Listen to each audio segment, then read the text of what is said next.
Magandang araw, Bagong Pilipinas. Narito ang Police News Express sa oras na ito. Kasalukuyang ginaganap ang Trillion Peso Rally dito sa EDSA People Power Monument sa Quezon City.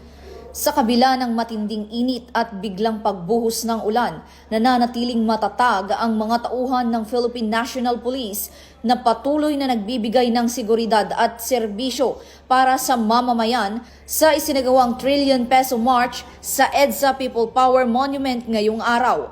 Nakaantabay ang mga pulis mula sa iba't ibang unit at opisina ng PNP, kabilang ang Quezon City Police District, Northern Police District. Sama-sama nilang tinutukan ang crowd control, traffic management at mabilis na pagtugon sa anumang insidente upang matiyak ang kaayusan at kaligtasan ng libu-libong kalahok sa nasabing pagtitipon.